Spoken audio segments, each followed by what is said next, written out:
We acknowledge the traditional custodians of the land on which we gather today, the Kumeri people, and pay our respects to their elders past, present and emerging. We recognise their continuing connection to this land, waters and community. The Gold Coast area holds deep cultural significance for the Kumeri people, and we honour their enduring legacy and wisdom. Welcome to the Tales of Ashmore, where we shine a spotlight on the unsung heroes of the schoolyard, the staff. I'm your host, Mr. Harvey, and get ready to embark on a journey behind the scenes as we chat with the incredible individuals who keep the gears turning and the laughter flowing within our school. So whether you're a student, a parent, or just curious about the inner workings of our school, you're in for a treat. Grab your headphones and join us as we celebrate the unsung heroes who make our schools truly special. Let's dive in and meet the faces behind the school doors. Alrighty, welcome to our first guest, Kim Brewitt, our Principal of Ashmore State School. This is our inaugural Tales of Ashmore podcast, episode 1. So welcome you on just to share a little bit to the community and the parents out there, a little bit about your teaching journey and what's brought you to be the Principal of Ashmore State School. Thank you, Mr. Harvey. Very privileged to be the first guest.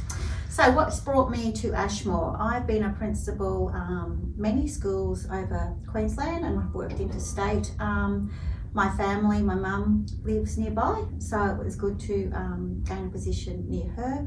But coming to Ashmore, I've come from Ipswich, which was a very different school, very low socioeconomic school, to Ashmore, and have been welcomed here. I love coming to school every day. It was interesting on Wednesday when we took the student leaders to Brisbane. I caught the train from Barsley and one of the girls said, "Where do you actually live, Mrs. Brewitt?" And I said, "Oh, down there, down at Coolangatta." And they're like, "Do you come from Coolangatta to Ashmore every day?" And they said, "Yes." And I said, "That shows you how much I love my job." Yeah, so yes. Exactly. Yes. So teaching is your profession by trade. What got you into teaching at the start? Was it a passion from an early age, or was it something you just fell into as you left school? So I can remember I went to a little country school in Victoria before going to boarding school, and I had the same teacher for Prep 1, 2, 3, and her name was Miss Beach.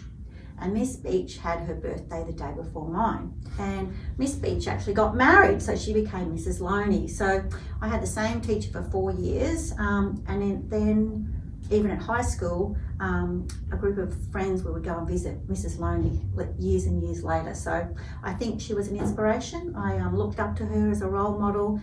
Back in the day, she used to come and have dinner with our family, because it was a very local community. So I think she inspired me for a love of learning, and I went straight from high school into uni to be a teacher. Yeah. So I've been teaching since 1990.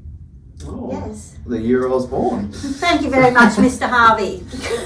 So I know from your experiences and what you've shared with us that you're very passionate about the early years, and you're a preschool teacher at the very beginning. So within that realm, what would you say is your favourite subject or favourite aspect of school to teach?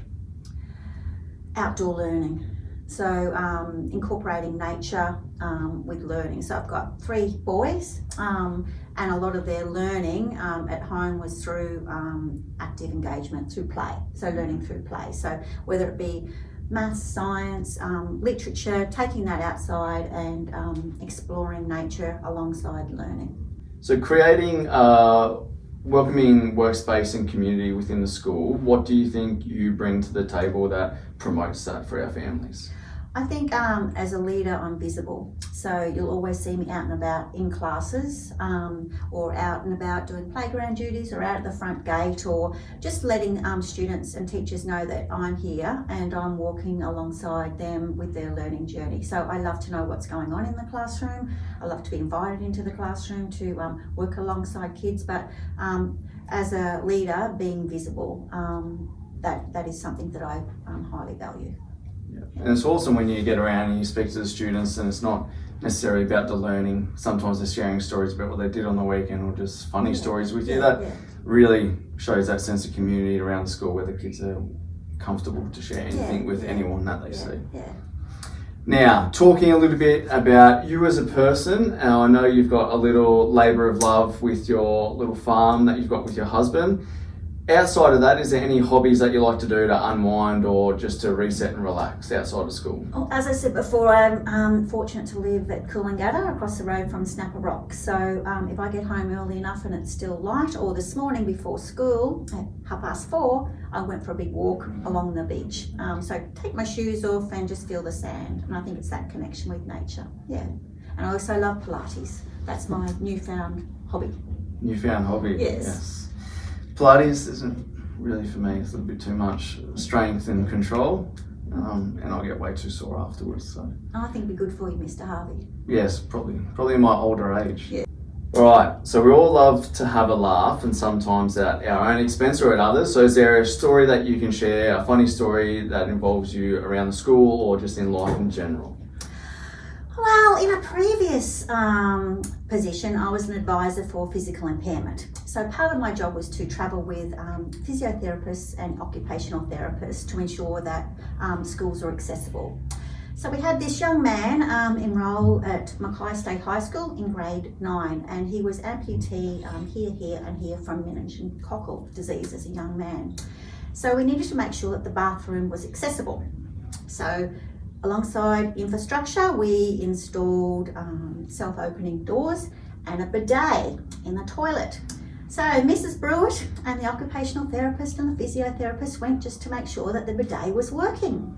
So the first thing that I did was have a little look down to see if what was in there was working. Well, the bidet was working because in front of the principal of the school and the entourage of other people, Mrs. Brewitt's face was wet from the water of the bidet. So that probably was a most embarrassing moment. So I dare say it would have been. Yes. But at least it was a test run, hopefully, before it had been used. It was, yes. Perfect. Now, to finish off, I'm going to ask you 5 quick fire questions, and I just want you to answer the first thing that comes to your mind. They're not times tables, are they? No. Okay. So it should be easy enough. Okay. Right, so the first one, do you prefer sweet or savoury? Savoury. And your favourite cuisine? Thai. Favourite movie?